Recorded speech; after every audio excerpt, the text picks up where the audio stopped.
Welcome to the Elevate Your Equity podcast, where we, as married busy professionals, leverage real estate investing to unlock the 3+1 degrees of freedom: health, location, time, and financial. Hello, everyone, and welcome back to the Elevate Your Equity podcast. And today we're going to be recapping our tremendous episode that we had with Ava and August. And there's a lot of takeaways from this particular episode. And Sophie and I both loved being with those two because they are a powerhouse, a true power couple. So the first point that I wanted to make on this one was how two people, especially with an entrepreneurial mindset, can make two extreme interests combined into a powerful brand. And what I mean by that is Ava is very much the heart-centered. She wants to help people. She was a broker. She saw this huge disconnect with people that were able to buy these incredibly big properties. And then the people that were not at that point yet, but wanted to participate in them and they just couldn't.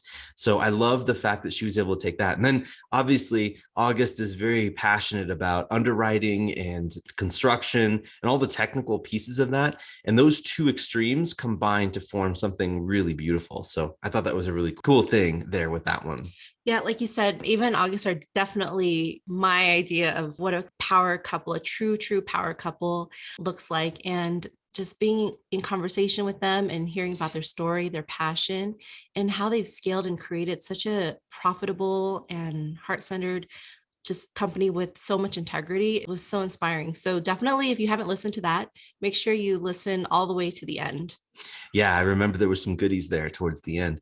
All right, point number 2 I wanted to talk about with this interview is the attitude of helping people to find investments that they would normally not be able to see. I think that if you are someone who is finding deals for people, right? Maybe there's a limiting belief there where you feel like you're trying to sell someone something, right? So this would apply for everything. If you're selling knives, like I guess the Cutco, the way that the Cutco brand folks do that, or if you're just trying to sell something in general, it all comes down to influence, and it comes down to understanding that you're providing an opportunity, right? When you're providing an opportunity, you're influencing someone for the better with the product that you actually believe in. And so this was one of those limiting beliefs that I personally had to work through about a year ago in order to get our business off the ground. And I think that everyone has a little bit of that in them all the time that they're struggling with. Mm-hmm.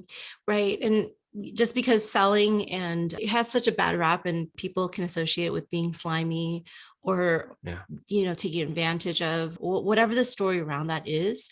But in reality, we're always being presented with opportunities. Not only that, we present opportunities to others to help them achieve goals in their lives and financial freedom and a different way of being and living. And so looking at it from that perspective makes the word selling, really obsolete. It's not about selling. It's about providing opportunities for people to see what else could be out there. And that's what Ava and August help us see. And that's what they help their investors see all the time. And so it was really, really wonderful to be able to have that discussion thoroughly. The third point that I wanted to bring up was handling disagreements in personal and business. They can blur together from time to time. So you got to be careful with that. I know that when Sophie and I, in our marriage, if there's a disagreement that takes place on the personal side, it may bleed over into business and vice versa. So just be aware that that can happen if you are going into business with your spouse. A lot of you guys may already be aware of that dynamic and it may be deterring you, but don't let that deter you because the benefits far outweigh the disadvantages of doing that. Absolutely. And it's normal. And keep that in mind. Take the pressure off of yourselves if you're working with your spouse in terms of knowing that you're going to see each other all day, every day, and wearing different hats may be appropriate in this manner, saying that, hey, I'm wearing my business hat right now, and communicating that where your mind space is at that moment is going to be really, really helpful in handling disagreements, like Derek said. Yeah, 100%. Number 4 was sharing a common vision, but approaching work and roles from places that fulfill each person. We've touched on this a couple of times, and this is a theme that keeps coming up in all of our podcast episodes, but we really think that having a common vision first, right, will really propel you to not only endure all the ups and downs that come with being an entrepreneur and trying to build your own business, but It'll also help you identify the strengths and weaknesses that each other have in the partnership, and then put them together somehow to make it work, to make this vehicle work forward. So I thought that that was a really cool reminder that August and Ava, they had a very strong shared common vision, and they were both able to make it work over time with their vast differences in skill set and personality. So I think that was a really cool thing and a cool reminder there. Mm-hmm. Yeah. And one of the pieces of advice that really stood out was that they connect with each other pretty often in terms of communicating their vision, because of course we can't expect the other person to read our minds in terms of how we want to move forward and where we want to be. So whatever that looks like, if it's a vision board, if it's, sitting down together and just really helping each other visualize, that can of course take you a long way as well. Yeah. Totally agree with that. Awesome. And then the fifth thing that we did see is the ideal property criteria for Canadian investors in the US, at least in their mind, is 100 doors or more, trying to find properties with lower risk, high demand, and then obviously pursuing capital preservation first and then growth second. So what I really like about their approach in finding properties is that they only take on the best properties because they've been handpicked by a whole bunch of operators that have already done a lot of the vetting. And then they also put their criteria on top of that, which is the lowest risk and the best risk balanced investments for the investors. I love that they're trying to take care of their people that way. So that was one thing to pass along, that if you're working with someone who has a lot of deal flow, then you'll have a great opportunity to work with someone that has the entire market of the United States to pick from. And so I think that was a really, really great takeaway there. And then the next takeaway is securities and taxation. That gets complicated when you're working across borders, but it can be done. So do not fear that. And then the takeaway after that I have is that it may be necessary to hold back some of your ideas and execution to make sure that something gets done. And I guess, maybe we can talk about this personally too, but if you are a visionary, or if you're someone who likes ideas and likes new things, right, you may need to slow down to actually implement some of those.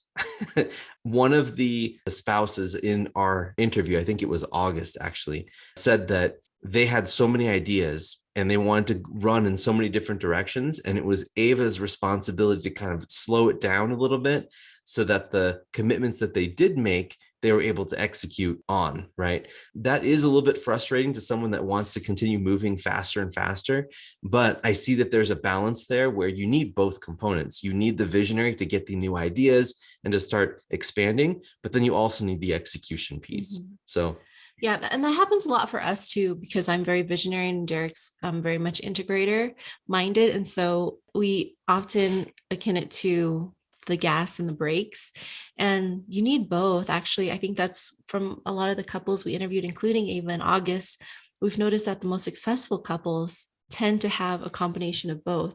There is the visionary integrator aspect that merge, and it's so complementary. There is a need to move forward, but then there is a need to slow down and sort of reevaluate things before going faster, bigger, further. Yeah, totally agree. Awesome. Good stuff. Okay. And then the last point that I wanted to mention that was brought up in this is that marketing is a very important part of every business, especially if you're working with lots of people or you're doing B2C or even B2B businesses. It should be done so that you're becoming a thought leader and become recognizable in the space, also while trying to be helpful to others. So I think that marketing serves a lot of different purposes. It can also improve your own confidence as a business owner. And I think it's an essential part of every business. So right now, obviously, this is what we're trying to do right now with marketing, is we're using this podcast as a great way for us to reach out to you, and then also to get ourselves out there more in the open. And then we have other channels too that's serving that need. But I think the main reason that I subconsciously was doing all this was to become a thought leader and to become someone that can add value and can be recognizable in the space, so that when there is a problem or when there is a need, we'd be the first people that everyone thinks of. So that's what I think of that. Do you have any thoughts on? Yeah. marketing? And I really liked how Eva and August presented the idea of becoming a thought leader, because it's such a highly loaded phrase and it's hard to know what that means. But just like Derek explained, it's really getting your thoughts organized and getting your philosophy of how things, a framework of how things can be done in a very effective and efficient manner, and using that as the example and framework for other people to follow as well. Yeah, I think that's great. Like setting that example. And sometimes it's even for yourself to set that example for your own being, because, when you do this marketing thing, there's a regularity that everyone expects. And so you have to kind of constantly step up to that plate and always put yourself in those positions to be able to express your thoughts and be visible, appear like a human being, and also yet know your stuff too, and also execute on what you do. So there's a lot that happens in building a business from the beginning, but really respect what August and Ava have put together. It was really impressive. And I love the way that they have their relationship too. Absolutely. Yeah. What was really, really sweet about their relationship is that they're very competitive. They're very fitness oriented, and they use that to propel each other and to elevate each other in their business and in personal life. I remember that. It was awesome. So that being said, guys, those are our primary takeaways from our conversation with Ava and August. And then we hope that you guys also took away a lot of great nuggets of wisdom too from their conversation. Other than that, that's all that we wanted to add in regards to that conversation. So if you guys listen to this content and you like it, please make sure that you like, comment, subscribe, or engage with us. We also have a Facebook group that is open to the public. And we have on that every single week, we've got a mastermind group that gets together and we talk about all these great things that are related to real estate investing or business or anything personal, really mindset. So we invite you, the listener, to come in and join us every Wednesday. And it's a really great time. We have a lot of good conversation and definitely lots of back and forth, and help promote some of that active learning instead of the passive learning that is going on mostly these days. So we appreciate you. Thank you guys so much for listening. And this is Derek. And this is Sophie. We're signing off for today. Thanks, guys.